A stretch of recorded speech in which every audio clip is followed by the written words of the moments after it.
السلام عليكم، اهلا وسهلا بكم في قناتي جولة معلومات.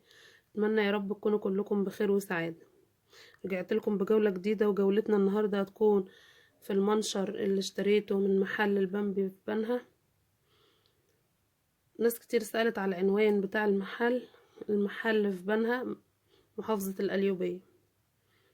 المنشر اللي انا جبته اللي هو المنشر التركي ماركة بيرلا، واللون اللي انا جبته اللي هو اللون الاسود. ده كان ب300 جنيه.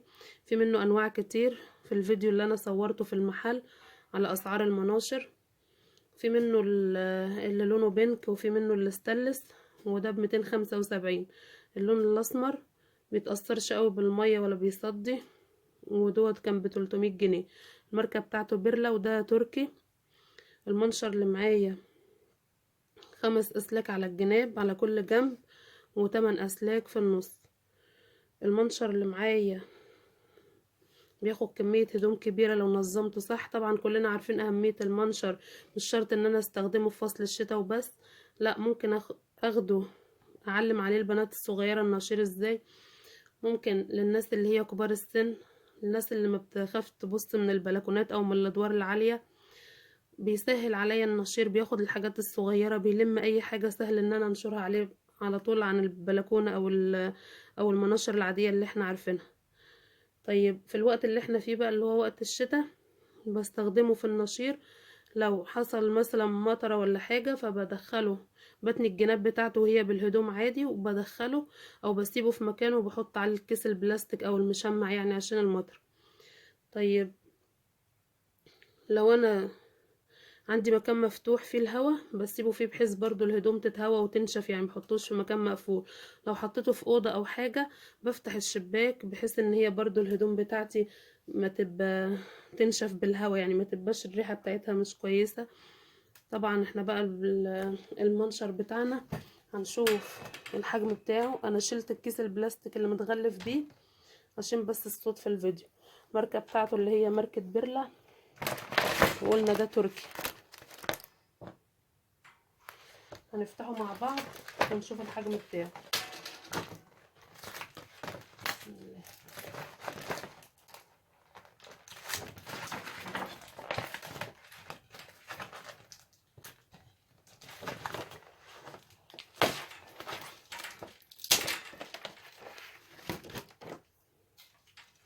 المنشر بتاعي فيه الاجناب دي اللي هي اللون بتاعها البين كده.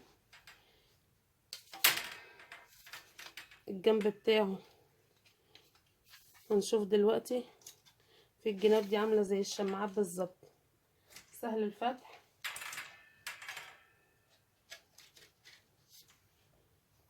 ثواني بس اعدل الموبايل. عندي الجنب بتاعه اهو، معلش على الصوت.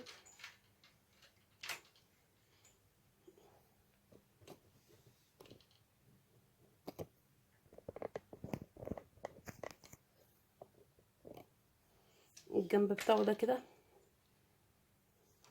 بحركه،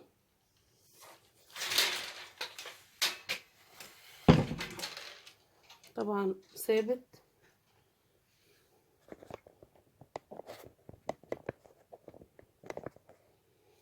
ما بيتحركش مني، ثابت في الارض كويس.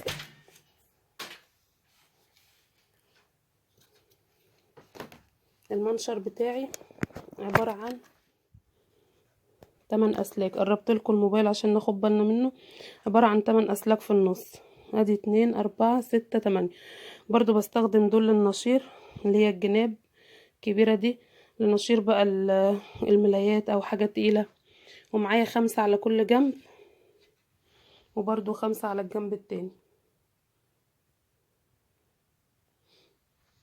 دول بقى دي زي شماعات كده بستخدمها، بيبقى جاي معاه مجموعة. المجموعة دي شماعات صغيرة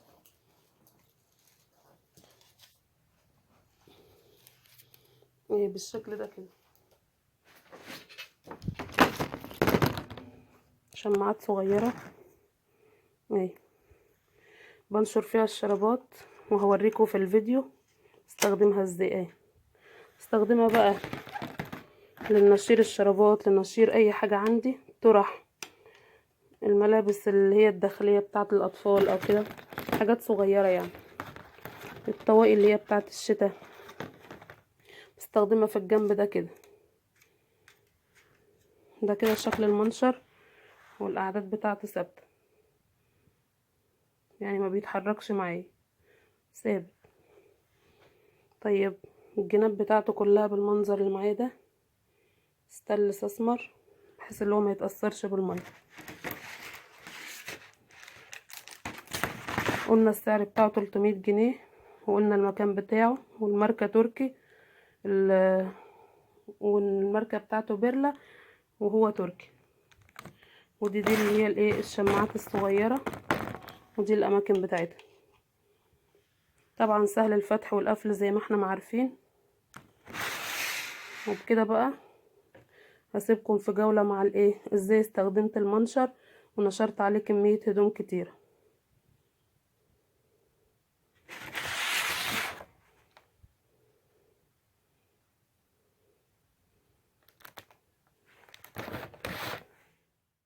رجعت لكم تاني بعد ما استخدمت المنشر في النشير. استغلناه بقى وغسلنا الهدوم اللي كانت عندنا عشان اوريلكم بياخد كمية هدوم قد ايه،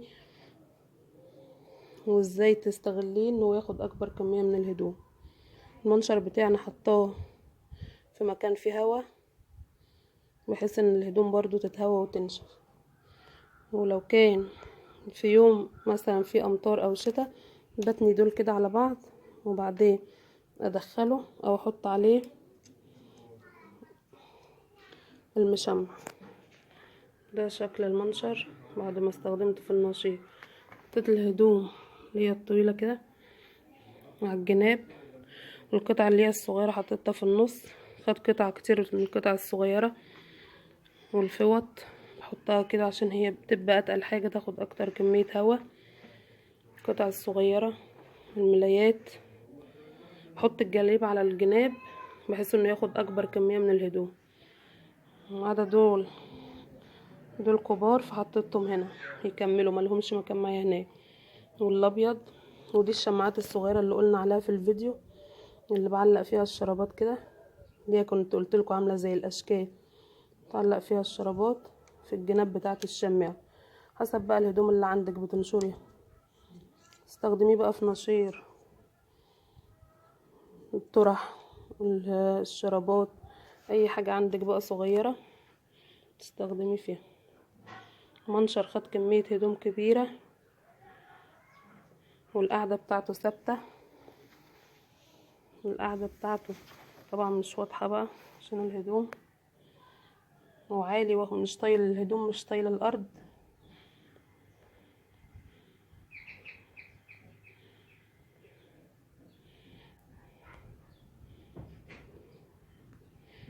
يا رب ان شاء الله تكونوا استفدتوا من الجولة بتاعتنا واسعار المنشر وازاي استغلناه. بينفع طبعا للشتاء، حطه في البلكونة، بينفع للصيف، حطه في اي مكان فيه هوا، او ننشر عليه الكيس البلاستيك لو كان في وقت فيه مطره. بتني الجناب دي وادخله معايا في مكان مفتوح وافتح بس الشباك. لو عجبكم الفيديو متنسونيش من اللايك والشير والسبسكرايب. سلام عليكم.